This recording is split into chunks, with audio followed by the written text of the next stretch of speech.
ଚୁମ୍ବକର ଚୁମ୍ବକ ଅନ୍ୱେଷଣ ଚତୁର୍ଥ ଅଧ୍ୟାୟ। ତାହେଲେ ଚୁମ୍ବକ ଦେଖିଛୁ ନା? ଥାଉ ଆଣିବା ଦରକାର ନାହିଁ। ହଁ, ସେ ଚୁମ୍ବକଟା ସେ କରେ କ'ଣ? ତାର କାମ କ'ଣ? ଲୁହାକୁ ଟାଣି ଆଣେ। ହେଲା, ତାହେଲେ ଚୁମ୍ବକର ଅନ୍ୱେଷଣ, ଚୁମ୍ବକ ବିଷୟରେ ଅଧିକ ଜାଣିବା। ଠିକ ଅଛି, ଦେଖ ପଢ଼ୁଛେ। ଆମର ଓଡ଼ିଶାର ପାରାଦୀପ ସହରରେ ରହୁଥିବା ରଶ୍ମି କ୍ଷୁଦ୍ର ଗଳ୍ପ ଲେଖିବାକୁ ବହୁତ ଭଲ ପାଏ। ତା ଜେଜେମା ତାର କାହାଣୀ ଶୁଣିବାକୁ ଭଲ ପାଆନ୍ତି। ତେଣୁ ରଶ୍ମି ତାଙ୍କ 60ତମ ଜନ୍ମଦିନରେ ତାଙ୍କ ପାଇଁ ଏକ ନୂଆ କାହାଣୀ ଲେଖିଥିଲା। କାହା ପାଇଁ? ତା ଜେଜେମା ପାଇଁ। କି ଲେଖିଥିଲା? ଗୋଟେ ନୂଆ କାହାଣୀ ଲେଖିଥିଲା। ସେ ଜେଜେମାର ବୟସ କେତେ? 60 ବର୍ଷ, 100 କି 60ତମ ଜନ୍ମଦିନରେ ପରା। ହେଲା, ତେଣୁ 60ତମ ଜନ୍ମଦିନରେ ଗୋଟେ କାହାଣୀ ତାଙ୍କୁ ଲେଖିଥିଲା। ଦେଖିବା ସେ କ'ଣ ସବୁ ଲେଖିଥିଲା ନା, ପୁରାତନ କାଳରେ ବାଣିଜ୍ୟ ପାଇଁ ଓଡ଼ିଶାକୁ ମସଲା ନେଇ ଆସୁଥିବା ଏକ ଜାହାଜ ଉପରେ ଏହି କାହାଣୀଟି ଆଧାରିତ ଥିଲା।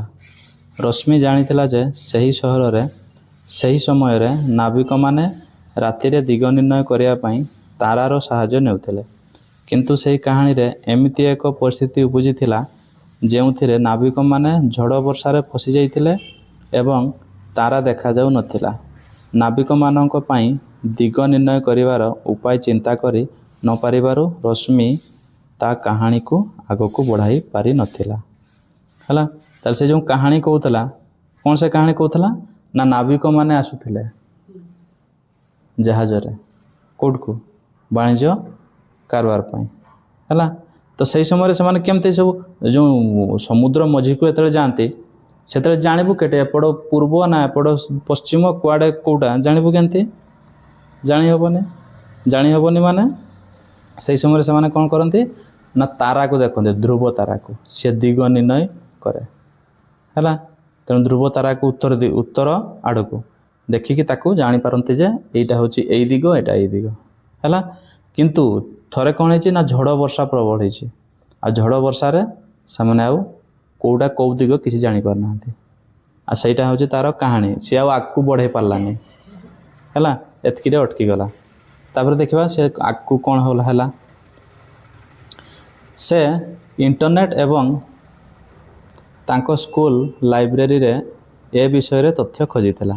ସେ ଜାଣିବାକୁ ପାଇଲା ଯେ ଯାତ୍ରୀମାନେ ନିର୍ଣ୍ଣୟ ପାଇଁ କମ୍ପାସ୍ ହେଲା ନାମକ ଏକ ଉପକରଣ କରିଥିଲେ। ତାହେଲେ ସେଇ ଯେତେବେଳେ କମ୍ପ୍ୟୁଟର ଏବଂ ଇଣ୍ଟରନେଟ୍ ବା ଲାଇବ୍ରେରୀ ନେଟ୍ ସବୁ ୟୁଜ୍ କରି, ହଁ, ତାହେଲେ ସେ ଯେଉଁ ଯାତ୍ରୀମାନେ ସେମାନେ କ'ଣ ନା ଚୁମ୍ବକୀୟ କମ୍ପାସ୍, ସେ ଚୁମ୍ବକୀୟ କମ୍ପାସ୍ ସେ ସୂଚଉଛି କେମିତି, ବୁଝିହେଲା ନା? ଚୁମ୍ବକୀୟ କମ୍ପାସଟା ସେ କେମିତି ଦିଗ ସୂଚଉଛି ତା ଆକୁ ଦେଖିବା। ସେ ଜାଣିବାକୁ ପାଇଲା କ'ଣ ଯେ ସେଇ ନାଁରେ ସେଇ ନାବିକମାନେ ତାଙ୍କର ନାଁରେ ଏଇ ଜାହାଜରେ କ'ଣ ରଖିଥିଲେ? ଚୁମ୍ବକୀୟ କମ୍ପାସ ରଖିଥିଲେ। ହେଲା, ତାପରେ ଦେଖ ରଶ୍ମି କେତେକ ପେନସିଲ ବାକ୍ସ ଏବଂ ପର୍ସ ଦେଖିଥିଲା ଯାହା ଚୁମ୍ବକ ଦ୍ୱାରା ବନ୍ଦ ହେଉଥିଲା। ତାଙ୍କ ସ୍କୁଲର ଏକ ସ୍ମାର୍ଟ ବୋର୍ଡ଼ରେ ମଧ୍ୟ ଚୁମ୍ବକ ଥିବା ଏକ ଡଷ୍ଟର ଥିଲା, କିନ୍ତୁ ସେ କେବେ ବି ଏହାକୁ ଏତେ ନିରୀଖି ଦେଖିନଥିଲା। ତେଣୁ ସେ ଚୁମ୍ବକ ଓ ଚୁମ୍ବକୀୟ କମ୍ପାସ ବିଷୟରେ ଅଧିକ ଜାଣିବାକୁ ଆଗ୍ରହୀ ହୋଇପଡ଼ିଲା। ସେ ତାହେଲେ କେଉଁଠି ଦେଖିଥିଲା? ସେ ତାର ପେନସିଲ ବାକ୍ସରେ ଦେଖିଥିଲା, ଆଉ ସ୍କୁଲର ସବୁ ସ୍ମାର୍ଟ ବୋର୍ଡ଼ରେ ଦେଖିଥିଲା ଚୁମ୍ବକ, ଆଉ ସେଇ ଚୁମ୍ବକ ଥିବା ଗୋଟେ ଡଷ୍ଟର ମଧ୍ୟ ଦେଖିଥିଲା। ହେଲା, ତାହେଲେ ସେଇ ଚୁମ୍ବକୀୟ ବିଷୟରେ ସେ ଏତେ କିଛି ଜାଣିନଥିଲା। ତେଣୁକି ସେ ଚୁମ୍ବକ ବିଷୟରେ ଅଧିକ ଜାଣିବା ପାଇଁ, ଚୁମ୍ବକ ବା ଚୁମ୍ବକୀୟ କମ୍ପାସ ତା ବିଷୟରେ ଅଧିକ ଜାଣିବା ପାଇଁ ଆଗ୍ରହ ପ୍ରକାଶ କଲା। ହେଲା, ଏଇଆ ଦେଖ ତା ତଳକୁ ନେକ୍ସଟ ବହିଟା ମେଲା। ଏଇଟା ହେଉଛି କ'ଣ ଗୋଟେ से चुंबक से भितर अच्छे चुंबक लगी केतेक साधारण जिनिस है एगा सब गोटे गोटे कौन चुंबक लगी साधारण जिनस तार जो देखी से ड्रे आमर जो जामती बाक्स है आउ से चुंबक लगी गोटे कि देखा डस्टर देखा से सब देखा ना ना ताले से हूँ गोटे गोटे कौन चुंबक लगी जामती बाक्स है ना बुझी हो ना नहीं तापर देखा नेक्स्ट कौन अच्छी ना पुरातन काल रे नाविक माने व्यवहार करुवा चुंबक गुड़िक प्राकृतिक उपाय मिलुवा चुंबक उपर आधारित थिला जहाँ लडेस्टन नामक नाम जनाशुना थिला कौन सेटा लडेस्टन नाम जनाशुना थिला परवर्ती समय रे लोक माने जानिबा को पाइले जे लुहा खंडरू मध्य चुंबक तैयारी करा जाई पारे आजिकाली आम पाखरे विभिन्न पदार्थर निर्मित चुंबक रही विद्यालय परीक्षागार रे तुम्हें देखि चुंबक एवं पेंसिल बाक्स स्टिकर खेलना आदि रे व्यवहृत चुंबक सबु कृत्रिम चुंबक अटे है कृत्रिम माने आमर जो मनीष तैयारी करछि जो चुंबक गुड़िक विभिन्न आकृतिर हो पारे सेथि मध्यरु किछि चित्र 4.2 रे दिया जाइछि ताले लडेस्टन नाम जनाशुना आछिला सेटा कोनटा चुंबकटा है ताले गोटे चुंबकर 4.2 टाक देख कौन लिखा है चित्रटा को भलसे देख आमर जो 4.2 ता तलकू हाँ सहीटा आमर रिंग चुंबक चुंबक प्रकार केमती अच्छे गोटे रिंग चुंबक तापर अश्वखोराकृति चुंबक अश्वखोरा ये जो तार गोड़े जो लगे था अश्वखोरा घोड़ार गोड़े है अश्व मानकर गोड़े आउटे हूँ दंड चुंबक गोटे रेखाखंड गोटे दंड भाया यहाँ हूँ 3 नंबर चुंबक ताले ये कौन लिखाई टे क्वेश्चन चिन्ह देकी ना चुंबक केवल निर्दिष्ट पदार्थ निर्मित वस्तुरे लगी जाए कि गोटे निर्दिष्ट पदार्थर वस्तु लगी जाए ना सबुगार लगे निर्दिष्ट लगे से लुहा को आकर्षण करिवो और तापर देख अच्छा ये जो चुंबक चित्रटा देला देख से चुंबकर चित्रटा से एस लिखाई एन लिखाई एटा कौन ये गोटे एस लिखाई एन लिखाई ना नहीं कौन से एस है साउथ एन है नॉर्थ है नॉर्थ हूँ उत्तर आ साउथ हूँ दक्षिण है तेणु कौन सी गोटे चुंबकर कि थाए east west north south north है उत्तर आ साउथ है दक्षिण ताले गोटे चुंबकर 2टा पार्श्व थाए सब बड़े देख 2टा पार्श्व थाए गोटे हूँ साउथ आ गोटे हूँ नॉर्थ है नॉर्थ साउथ नॉर्थटा कौन उत्तर आ साउथटा है दक्षिण ठीक अच्छे ताले से जो नॉर्थ आउ साउथ ये जो 2टा पार्श्व अच्छी से माने करती कौन आकु देखा है कौन लिखाई ना चुंबकीय एवं अचुंबकीय पदार्थ चुंबकीय जे चुंबक अचुंबकीय जे चुंबक नुहे है कार्य 4.1 आस अनुसंधान करवा कौन अच्छे ना विभिन्न पदार्थ निर्मित किसी वस्तु और एक चुंबक संग्रह करू क्यों सबू चुंबक लगी क्यों वस्तु चुंबक लगी ताहार पूर्वानुमान कर ताले पूर्वर अनुमान कर सारणी 4.1 रे तुम अनुमान लेख तापर सेठी अनुमान करिक लेखा जीवो एबे तुम हाथ रे एक चुंबक धरी गोटे पर गोटे वस्तु निकट को आण चित्र 4.3 पर्यवेक्षण करी देख क्यों वस्तु चुंबक रे लगी रहउछि कौन सब गुड़ा लगी जाउछि ना नहीं ताले 4.3 रे एटा अछि चित्र गुड़ा चाभी लगी जीवो हला कैंची लगी जीवो एक काचड़ लगे ना लगे नहीं पेनटा लगे नहीं कंटा लगी स्टेपलर सेटा लगी ये जो लुगाटा लगे ना ଲାଗିବନି, ଏଇଗୁଡ଼ା ସବୁ ଲାଗିବ ହେଲା। ତା ତଳେ କ'ଣ ଲେଖିଛି ନା ଚୁମ୍ବକ ଦ୍ୱାରା ଆକର୍ଷିତ ପଦାର୍ଥକୁ ଚିହ୍ନଟ କରିବା। ସାରଣୀ 4.1ରେ ତୁମ ପର୍ଯ୍ୟବେକ୍ଷଣକୁ ଲିପିବଦ୍ଧ କର। ଚୁମ୍ବକ ଦ୍ୱାରା ଆକର୍ଷିତ ପଦାର୍ଥ ଚିହ୍ନଟ କରିବା। ହଁ ତାହେଲେ ଏଇ ଦୁଇଟା କ'ଣ ଏଇଟା ପୂରଣ କରିଦେବୁ ଆରାମସେ ହେଇଯିବ ହେଲା। ତ ତାହେଲେ ବସ୍ତୁଟି କେଉଁ ପଦାର୍ଥରେ ତିଆରି ହୋଇଛି? ପ୍ଲାଷ୍ଟିକ, କାଠ, କାଚ, ଲୁହା, ଅନ୍ୟ ଜିନିଷ। ଏହା ଲେଖିଦେଇପାରିବୁ ତ? ତାହେଲେ ଚୁମ୍ବକ ଦ୍ୱାରା ଆକର୍ଷିତ ହଁ କି ନା?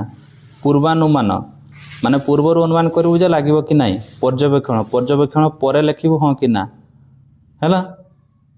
ଧରାଯାଉ ପେନସିଲଟା କାଠଟା ପୂର୍ବରୁ ଅନୁମାନ କରିବୁ, ଜାଣିନୁ ଯେ ସେ ଲାଗିବ କି ନାହିଁ, ତାହେଲେ ଲେଖିଦେବୁ ହଁ କି ନା ଯାହା ଲେଖିବୁ ପୂର୍ବରୁ ଅନୁମାନ କରିକି। ହଁ ତାପରେ ହେଉଛି ପର୍ଯ୍ୟବେକ୍ଷଣ ମାନେ କଲା ପରେ ଲାଗୁଛି କି ନାହିଁ ଦେଖିକିନା ହବ। ସେ ଲେଖିଦେବୁ। ତାପରେ ଦେଖ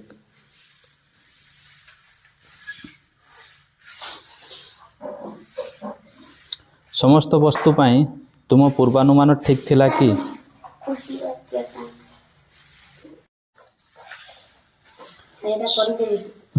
ସେଟା ହେଇଯିବ। ତାପରେ ନେକ୍ସଟ ମେଲା ସମସ୍ତ ବସ୍ତୁ ପାଇଁ ତୁମ ପୂର୍ବାନୁମାନ ଠିକ୍ ଥିଲା କି? କେଉଁ ବସ୍ତୁ ଚୁମ୍ବକରେ ଲାଗି ରହୁଥିଲା? ତୁମେ କେଉଁ ସିଦ୍ଧାନ୍ତରେ ପହଞ୍ଚିଲ? ତାହେଲେ ଯେଉଁଗୁଡ଼ା ଲୁହାରେ ତିଆରି ସେଗୁଡ଼ା ଲାଗୁଥିଲା। ଏହି କାର୍ଯ୍ୟ ମାଧ୍ୟମରେ ଆମେ ଜାଣିବାକୁ ପାଇଲୁ ଯେ କିଛି ବସ୍ତୁ ଚୁମ୍ବକ ପ୍ରତି ଆକର୍ଷିତ ହୋଇ ସେଥିରେ ଲାଗି ରହିଥିଲା ଏବଂ କିଛି ବସ୍ତୁ ଲାଗି ନଥିଲା। ଚୁମ୍ବକ ପ୍ରତି ଆକର୍ଷିତ ହେଉଥିବା ପଦାର୍ଥକୁ ଚୁମ୍ବକୀୟ ପଦାର୍ଥ କୁହାଯାଏ। ଲୁହା ଏକ ଚୁମ୍ବକୀୟ ପଦାର୍ଥ। ନିକେଲ ଏବଂ କୋବାଲ୍ଟ ଧାତୁ ମଧ୍ୟ ଚୁମ୍ବକୀୟ ପଦାର୍ଥ ଅଟନ୍ତି। ତାହେଲେ ଆମର ଯେଉଁ ଚୁମ୍ବକୀୟ ପଦାର୍ଥ କିଏ ହେଲା? ଲୁହାରେ ତିଆରି ପଦାର୍ଥ ଆଉ କୋବାଲ୍ଟରେ ତିଆରି, ନିକେଲରେ ତିଆରି ହେଲା। ଅନ୍ୟ ଧାତୁ ସହିତ ସେମାନଙ୍କର କିଛି ମିଶ୍ରଣ ମଧ୍ୟ ଚୁମ୍ବକ ପ୍ରତି ଆକର୍ଷିତ କରିଥାଏ। ତାହେଲେ ଏଇ ଯେଉଁ ତିନିଟା ରହିଲା କ'ଣ? ଗୋଟେ ହେଲା ଲୁହା, ତାପରେ ନିକେଲ ଆଉ ଗୋଟେ କୋବାଲ୍ଟ। ତେଣୁ ଏଇମାନଙ୍କର କିଛି କିଛି ମାତ୍ରା ବି ଯଦି ମିଶିଯିବ, ବୁଝିହେଲା ନା? କିଛି ମାତ୍ରା ବି ଯଦି ଅନ୍ୟ ବସ୍ତୁରେ ମିଶାଇ ଦେବୁ ତାହେଲେ ସେ ମଧ୍ୟ ଆକର୍ଷଣ କରିବ କାହାକୁ? ଚୁମ୍ବକଟା ତାକୁ ଆକର୍ଷଣ କରିବ ହେଲା। ଯେଉଁ ପଦାର୍ଥ ଚୁମ୍ବକ ପ୍ରତି ଆକର୍ଷିତ ହୁଏ ନାହିଁ ସେମାନଙ୍କୁ ଅଚୁମ୍ବକୀୟ ପଦାର୍ଥ କୁହାଯାଏ। ଅଚୁମ୍ବକୀୟ ପଦାର୍ଥ କାହାକୁ କୁହାଯିବ? ଯେମାନେ ଚୁମ୍ବକ ଦ୍ୱାରା ଆକର୍ଷିତ ହେବେ ନାହିଁ ହେଲା। ତାହେଲେ ସାରଣୀ 4.1ରେ ତାଲିକାଭୁକ୍ତ କେଉଁ ପଦାର୍ଥ ଗୁଡ଼ିକ ଅଚୁମ୍ବକୀୟ ବୋଲି ଜଣାପଡ଼ିଛି? ଲେଖିଦେବୁ କ'ଣ? କାଚ ସେଗୁଡ଼ା ଯେଉଁ ହେଲା ଗ୍ଲାସ ସେଗୁଡ଼ା ହେବ ଅଚୁମ୍ବକୀୟ ପଦାର୍ଥ। ତାପରେ କ'ଣ ଲେଖା ହେଇଛି ନା ଚୁମ୍ବକର ମେରୁ। ଏବେ ଦେଖିବା ଚୁମ୍ବକର ମେରୁ। ଏହି କାଗଜରେ ଆସ ଅନୁସନ୍ଧାନ କରିବା। ଏହି କାଗଜରେ କିଛି ଲୁହାର ବହୁତ ଛୋଟ ଖଣ୍ଡ ବିଛାଇ ଦିଅ। ତାହେଲେ ଲୁହା ଖଣ୍ଡ ଟିକି କରିକି ଲୁହା ଖଣ୍ଡ ଗୁଡ଼ିକ ବିଛାଇ ଦେବା। ତାପରେ କ'ଣ ହେବ ନା ତା ଉପରେ ଏକ ଦଣ୍ଡ ଚୁମ୍ବକ ରଖ। ଦଣ୍ଡ ଚୁମ୍ବକ ମାନେ ସିଧାଟା ଯେଉଁଟା 3 ନମ୍ବରଟା ଯେଉଁଟା ଥିଲା ମନେ ପଡ଼ୁଛି ନା? ତାହେଲେ ସେଇଟାକୁ ରଖାଯିବ। କେମିତିଟା? ଦଣ୍ଡ ଚୁମ୍ବକ ହେଲା। ସେଟାକୁ ରଖାଯିବ। ତାପରେ କାଗଜକୁ ଆସ୍ତେ ଆସ୍ତେ ବାଡ଼େଇଲେ ଲୁହା ଗୁଣ୍ଡରେ କ'ଣ ହେବ ତାହା ଧ୍ୟାନର ସହ ନିରୀକ୍ଷଣ କର। କ'ଣ ହେବ ଦେଖିବା କି ହେଉଛି ଆଗକୁ ନା ସେଗୁଡ଼ିକ ଚୁମ୍ବକରେ କିପରି ଲାଗି ରହିଲା ସେ ବିଷୟରେ ତୁମେ ବିଶେଷ ଭାବରେ କିଛି ଲକ୍ଷ୍ୟ କରୁଛି କି? ଲୁହା ଗୁଣ୍ଡ ଗୁଡ଼ିକ ଚୁମ୍ବକ ଉପରେ ସମାନ ଭାବରେ ଲାଗି ରହିଥିଲା କି ନା କିଛି ସ୍ଥାନରେ ଲୁହା ଗୁଣ୍ଡ ଅଧିକ ଲାଗିଲା? ଚିତ୍ର 4.4ରେ ଦର୍ଶାଯାଇଥିବା ପରି ସେଠି କିଏ ଡାଉନଛୁ ଏତିକି ଦର୍ଶାଯାଇଥିବା ପରି ଦଣ୍ଡ ଚୁମ୍ବକର ଦୁଇ ପ୍ରାନ୍ତରେ ସର୍ବାଧିକ ଲୁହା ଗୁଣ୍ଡ ଲାଗିଲା ଏବଂ ଚୁମ୍ବକର ଅବଶିଷ୍ଟ ଅଂଶରେ ବହୁତ କମ୍ ଲୁହା ଗୁଣ୍ଡ ଲାଗିଥିଲା ହେଲା। ତାହେଲେ ଏଇଟା ହେଉଛି ଗୋଟେ କ'ଣ? ସେଇଟା କ'ଣ? ଦଣ୍ଡ ଚୁମ୍ବକ। ତାହେଲେ ସେ ଦଣ୍ଡ ଚୁମ୍ବକର ଦୁଇଟା ପାର୍ଶ୍ୱ ଅଛି, ସେଇଟା କୁହାଯାଉଛି ମେରୁ। ଏଠି ଯଦି ଆମେ ଏଠି କ'ଣ ଲେଖା ହେଇଛି ଆଉ ଟିକେ ଦେଖିଦେବା। ଯଦି ଆମେ ଅନ୍ୟ ଆକୃତିର ଚୁମ୍ବକ ନେଇ ଏହି କାର୍ଯ୍ୟ କରିବା ତେବେ ଆମେ ସମାନ ଫଳାଫଳ ପାଇବା କି? ଦଣ୍ଡ ଚୁମ୍ବକରେ ଲାଗିଥିବା ଲୁହା ଗୁଣ୍ଡ ସେଇଟା ଦେଲା। ତାହେଲେ ସମାନ ଫଳାଫଳ ପାଇବା କି ନା ଅଲଗା କିଛି ପାଇବା? ଅଲଗା। ହେଲା। ତାହେଲେ ଏଇ ଯେଉଁ ଦଣ୍ଡ ଚୁମ୍ବକ ତାର ଦୁଇ, ଆମର ଉତ୍ତର ମେରୁ ଆଉ ଗୋଟେ ହେଉଛି ଦକ୍ଷିଣ ମେରୁ ହେଲା। ଉତ୍ତର ଆଉ ଦକ୍ଷିଣ ମେରୁ, ନର୍ଥ ଆଉ ସାଉଥ। ସେଇଠି ଅଧିକ ମାତ୍ରାରେ କ'ଣ ଲାଗିଛି? ଲୁହା ଗୁଣ୍ଡ ଗୁଡ଼ିକ ଲାଗିଛି ହେଲା। ତାପରେ ନେକ୍ସଟ, ଏହି ପ୍ରାନ୍ତ ଗୁଡ଼ିକୁ ଚୁମ୍ବକର ଦୁଇଟି ମେରୁ କୁହାଯାଏ, ଯଥା ଉତ୍ତର ମେରୁ ଆଉ ଗୋଟେ ହେଲା ଦକ୍ଷିଣ ମେରୁ ହେଲା। ଅଧିକାଂଶ ଲୁହା ଗୁଣ୍ଡ ଯେକୌଣସି ଆକୃତିର ଚୁମ୍ବକର ଦୁଇ ମେରୁରେ ଲାଗିଯାଏ। ଆମେ ଗୋଟିଏ ମେରୁ ଥିବା ଏକ ଚୁମ୍ବକ ପାଇବା ସମ୍ଭବ ନୁହେଁ, ବୁଝିଲା। ତେଣୁ ଗୋଟେ ଚୁମ୍ବକରେ ଯେ କେବଳ ଗୋଟେ ମେରୁ ଥିବ, କେବଳ ନର୍ଥ ଥିବ ହେଲା, ଉତ୍ତର ମେରୁ ଥିବ, ସେମିତି ସମ୍ଭବ ନୁହେଁ। ଯଦି ଏକ ଚୁମ୍ବକକୁ ଛୋଟ ଛୋଟ ଖଣ୍ଡରେ ବିଭକ୍ତ କରାଯାଏ, ତେବେ ଚୁମ୍ବକର ପ୍ରତ୍ୟେକ ସୂକ୍ଷ୍ମତମ ଖଣ୍ଡରେ ମଧ୍ୟ ଉତ୍ତର ଏବଂ ଦକ୍ଷିଣ ମେରୁ ସର୍ବଦା ଯୋଡ଼ି ହୋଇ ରହିଥାଏ। କେବଳ ଉତ୍ତର ମେରୁ କିମ୍ବା ଦକ୍ଷିଣ ମେରୁ ଥିବା ଚୁମ୍ବକ ପାଇବା ଅସମ୍ଭବ ହେଲା। ତାହେଲେ ଗୋଟେ ଚୁମ୍ବକକୁ ଯଦି ଆମେ କହିବା ଯେ ଗୋଟେ ସାଇଡ଼ରେ ଅଛି ସାଉଥ ଆଉ ଗୋଟେ ସାଇଡ଼ରେ ଅଛି ନର୍ଥ ହେଲା, ତେଣୁ ଗୋଟେ ସାଉଥ ଗୋଟେ ନର୍ଥ, କି କରିବୁ ନା ସେ ନର୍ଥଟାକୁ କାଟିଦେବୁ ଧରାଯାଉ ହେଲା। ନର୍ଥଟାକୁ କାଟିଦେଲା ପରେ କହିବୁ ଯେ ନର୍ଥଟାକୁ ତ କାଟିଦେଲି, ଏବେ ସେଇଟା ଆମର ଯେଉଁ ନର୍ଥ ସାଇଡ଼ଟା ଉଡ଼ିଗଲା। ଉଡ଼ିନି, ସେଟା ସେଇ ନର୍ଥ ସାଇଡ଼ ଯେଉଁଟା ସିଏ ଆଉ ଥରେ ତାର ନର୍ଥ ମେରୁ, ଆମର ଯେଉଁ ଉତ୍ତର ମେରୁ ଆଉ ଥରେ ତିଆରି କରିଦେବ। ତାକୁ ଛୋଟ ଛୋଟ ଖଣ୍ଡ କରିକି ଯେତେ ଛୋଟ ଖଣ୍ଡ କରିଦେଲେ ବି ଲାଷ୍ଟରେ କ'ଣ ହେବ ନା ତାର ବି ଦୁଇଟା ମେରୁ ରହିବ, ଉତ୍ତର ମେରୁ ଆଉ ଦକ୍ଷିଣ ମେରୁ ହେଲା। ବୁଝିପାରିଲ ନା? ଫିଙ୍ଗି ଦେବୁ କିଆଡ଼େ?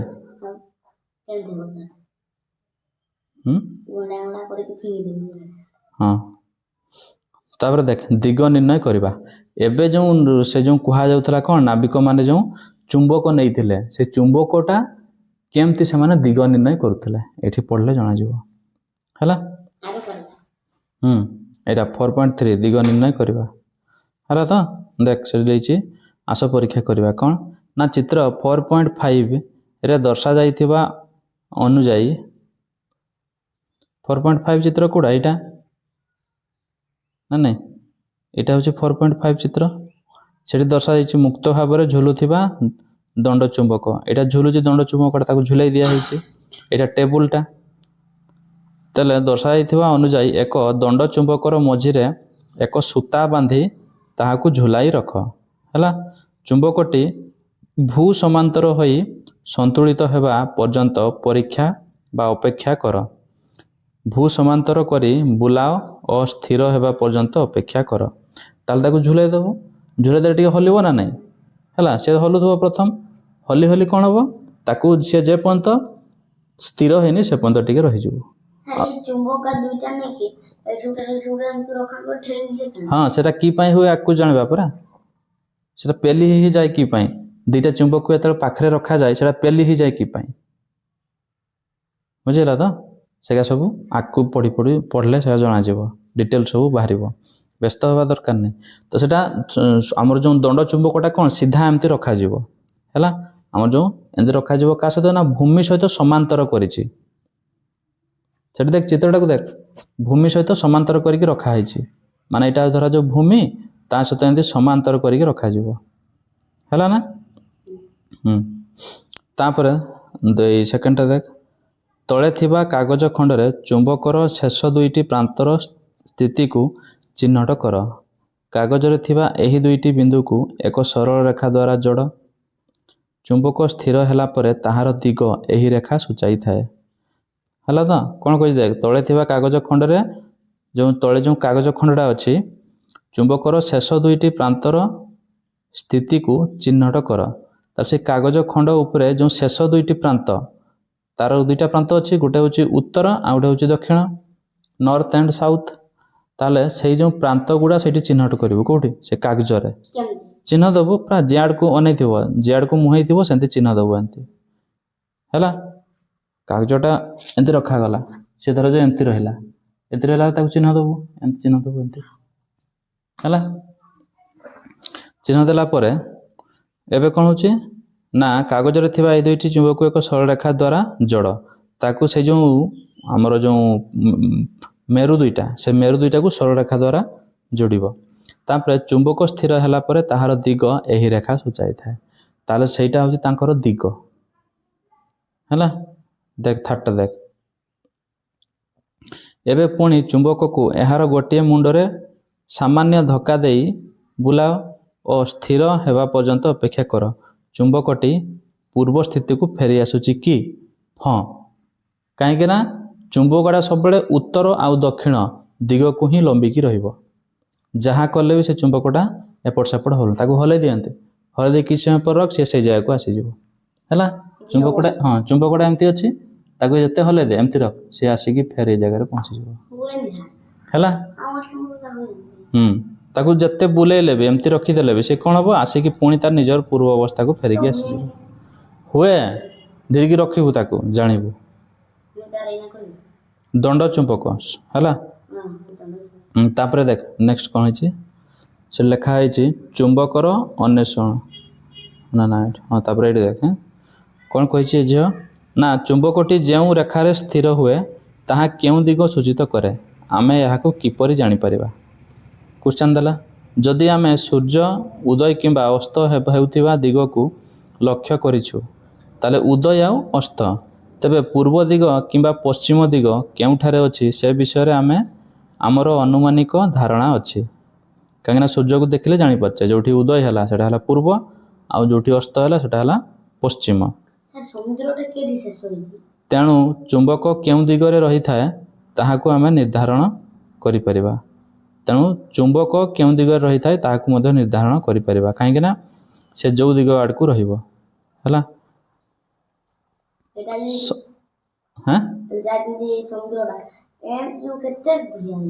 କେତେ ଦୂରିଆ କ'ଣ ସରିଛି ସେଟା ବହୁତ ଲମ୍ବା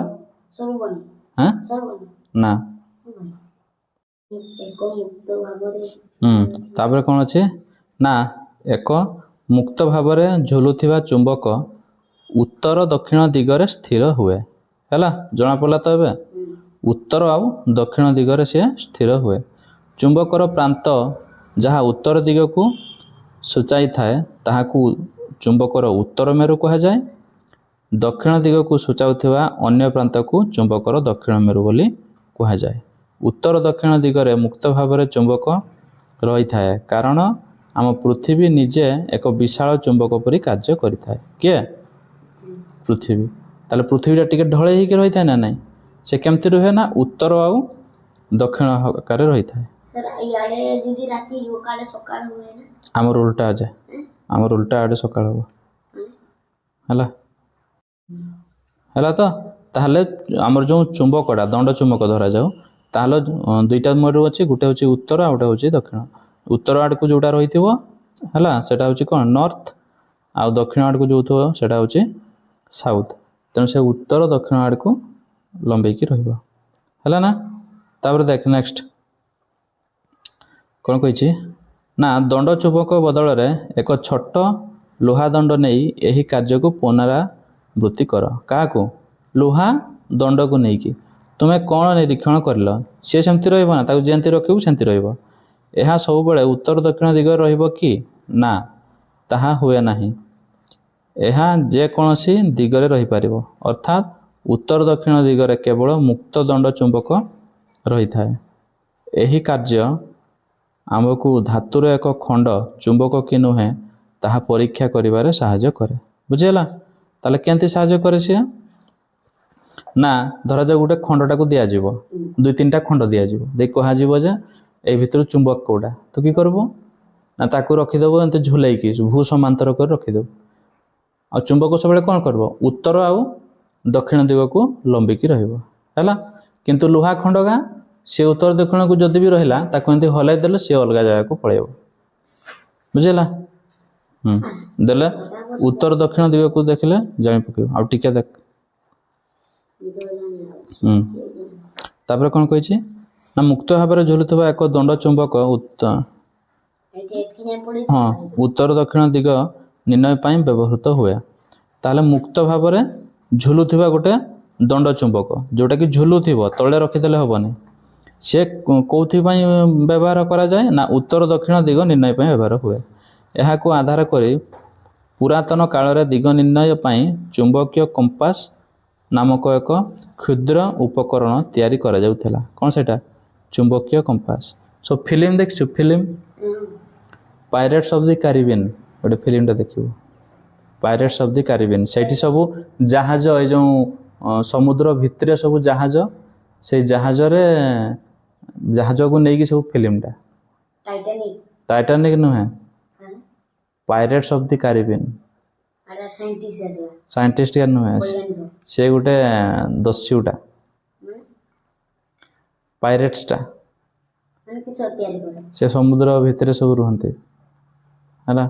ଆଉ ସେଇଠି ଗୋଟେ ଚୁମ୍ବକ ତା ପାଖରେ ଥାଏ, ତା ବାପା ତାକୁ ଗୋଟେ ଦେଇଥିବ ଚୁମ୍ବକ ହେଲା। ସେ ଚୁମ୍ବକରେ କି ଥାଏ? ସେ ଦେଖେଇବ ପୂର୍ବ, ଆମର କ'ଣ ଉତ୍ତର ଆଉ ଦକ୍ଷିଣ ଦିଗ ଦେଖେଇବ ଚୁମ୍ବକଟା। ଏଠି ଦେଖ, ଚିତ୍ରଟାରେ ଅଛି ହେଲା। ଏଇଟା ଗୋଟେ ଚୁମ୍ବକଟା। ଆଉ ସେ ଚୁମ୍ବକଟା କ'ଣ? ସେ ଝୁଲିକି ରହୁଥାଏ ସେ ଭିତରେ, ପାଣି ସେଠି ପଶି ପାରିବନି ହେଲା। ହଁ, ଚୁମ୍ବକଟା ସେଟା ହେଉଛି ଝୁଲିକି ରହୁଛି। କେଉଁଟା? ଏଇ ଯେଉଁ ଚୁମ୍ବକଟା, ଏଇଟା ସେଟା ହେଉଛି ଝୁଲିକି ରହୁଛି ହେଲା। ତ ତାପରେ ଦେଖିବା କେତେ ଯାଏଁ ପଢ଼ା ହେଇଥିଲା। ସଚିନ ଆକାରରେ କ୍ଷୁଦ୍ର ଉପକରଣ ତିଆରି କରାଯାଇଥିଲା ନାମକ ଏକ କ୍ଷୁଦ୍ର ଉପକରଣ ତିଆରି। ଏଥିରେ ସୂଚୀ ଆକାରରେ ଚୁମ୍ବକ ଥାଏ ଏବଂ ଯାହା ମୁକ୍ତ ଭାବରେ ଘୂରି ପାରେ। କେଉଁଠି? ଏଇଟା ଆସୁଛି ମୁକ୍ତ ଭାବରେ ଘୂରି ପାରେ ହେଲା। ମୁକ୍ତ ଭାବରେ ଘୂରି ପାରିବ। ତାପରେ କ'ଣ ହେବ ନା ଏଥିରେ ସୂଚୀ ଆକାରରେ ଏକ ଚୁମ୍ବକ ଥାଏ, ଆମର ଯେଉଁ ଛୁଞ୍ଚି ଭଳିଆ ହେଲା, ଯାହା ମୁକ୍ତ ଭାବରେ ଘୂରିପାରେ। ତାପରେ ସେଠି ଦେଖ ନା, ଦେଖ ସେଠି ଚୁମ୍ବକୀୟ କମ୍ପାସର ସୂଚୀ, ଯେଉଁ ଚୁମ୍ବକ କମ୍ପାସର ତାର ସୂଚୀଟା, ସେଇଟା ଉତ୍ତର ଦକ୍ଷିଣ ଦିଗକୁ ସୂଚାଇଥାଏ। ଏହାକୁ ସୂଚୀ ଚୁମ୍ବକ ବା ଚୁମ୍ବକୀୟ କମ୍ପାସ ବୋଲି କୁହାଯାଏ। ତାହେଲେ ସେ ଯେଉଁ ଆମର କେଉଁଟା ସୂଚୀଟା, ଯେଉଁଟା ସେ ଯେଉଁ କମ୍ପାସ ଭିତରେ ଯେଉଁ ସୂଚୀଟା ଅଛି, ସେ କମ୍ପାସଟାକୁ ହେଲା, ସେ କମ୍ପାସର ସୂଚୀ ଉତ୍ତର ଦିଗକୁ ଦର୍ଶାଇଥାଏ। ତାକୁ କେଉଁ ଚୁମ୍ବକ କୁହାଯାଏ? ସୂଚୀ ଚୁମ୍ବକ ବା ଚୁମ୍ବକୀୟ କମ୍ପାସ ବୋଲି କୁହାଯାଏ ହେଲା। ତାପରେ କ'ଣ ଅଛି ନା, ଯେଉଁ ସ୍ଥାନର ଆମେ ଦିଗ ଜାଣିବାକୁ ଚାହୁଁଛୁ ସେହି ସ୍ଥାନରେ କମ୍ପାସ ଦେଖାଯାଏ। କିଛି ସମୟ ପରେ ଉତ୍ତର ଦକ୍ଷିଣ ଦିଗରେ ସୂଚୀ ରହିଥାଏ। ଏହାପରେ କମ୍ପାସରେ ଥିବା ଉତ୍ତର ଓ ଦକ୍ଷିଣ ଦିଗକୁ ବା ଦକ୍ଷିଣ ଚିହ୍ନକୁ ସୂଚୀ ସହିତ ସଂଯୁକ୍ତ ହେବା ପର୍ଯ୍ୟନ୍ତ କମ୍ପାସ ବାକ୍ସକୁ ଧୀରେ ଧୀରେ ଘୁରାଇ ଦିଆଯାଏ ଚିତ୍ରରେ ଦର୍ଶାଯାଇଥିବା ଅନୁଯାୟୀ। ତେଣୁ ସେଟାକୁ କେମିତି ଧରାଯିବ? ଏମିତି ଧରିକିରି ଧୀରେ ଧୀରେ ଘୁରେଇବ ହେଲା। ଧୀରେ ଧୀରେ ଘୁରେଇବ, ଏପଟକୁ ଥିଲେ ଏମିତି ଧୀରେ ଧୀରେ ଘୁରେଇବ। ଘୁରେଇଲେ କି ହେବ? ଠିକ୍ ଉତ୍ତର ଆଉ ଦକ୍ଷିଣ ଦିଗକୁ ସେ କମ୍ପାସଟା ରହିଯିବ ହେଲା। ତାକୁ ଯେତେ ଏମିତି ଘୁରେଇଲେ ବି ସିଏ ଆଉ ଯିବନି, ଏଇଟା ଘୁରୁଥିବ। କେଉଁଟା?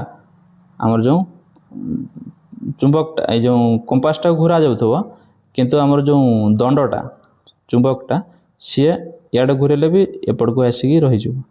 ଏମିତି ଘୁରେଇ ଦେଲେ ବି ଏମିତି ହେଇକି ରହିଯିବ ମଝି ଜାଗାଟା ହେଲା। ଆଉ ଟିକେ ହଁ, ଆଉ ଟିକେ ଏଇଟା ଦେଖିଦେବା କ'ଣ ଅଛି। ଆମେ କିପରି ଆମର ନିଜସ୍ୱ ଚୁମ୍ବକୀୟ କମ୍ପାସ ତିଆରି କରିପାରିବା? ତାହେଲେ କେମିତି କରିବା? ଏଠି ଲେଖା ହେଇଛି ଦେଖ, ଏକ ଚୁମ୍ବକୀୟ କମ୍ପାସ ସାଧାରଣତଃ ଏକ ଛୋଟ ଗୋଲାକାର ବାକ୍ସ ଅଟେ। ତାହେଲେ ଚୁମ୍ବକୀୟ କମ୍ପାସ ଯେଉଁଟା, ସେଇଟା କି ହେଉଛି?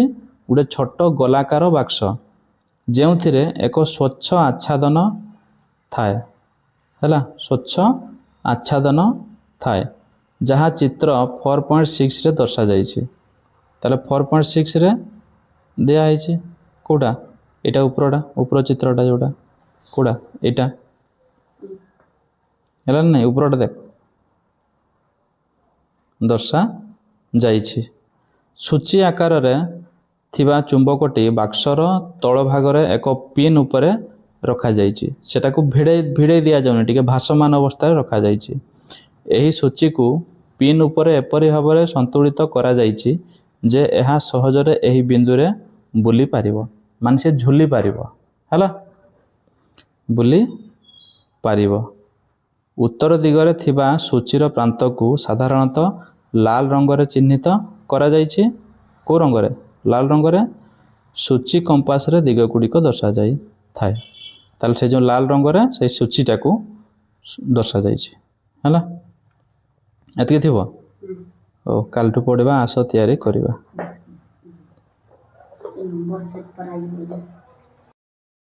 ସବୁ କ୍ଲାସ୍ର ଭିଡ଼ିଓ ଗୁଡ଼ିକ ପ୍ଲେଲିଷ୍ଟରେ ଅଛି, ଆପଣ ସେଠାକୁ ଯାଇ ଚେକ୍ କରିପାରିବେ। ଏହି ଭିଡ଼ିଓର ପୂର୍ବବର୍ତ୍ତୀ ଭିଡ଼ିଓ ଏବଂ ନେକ୍ସଟ ପାର୍ଟ ଗୁଡ଼ିକ ମଧ୍ୟ ସେଠାରେ ମିଳିଯିବ।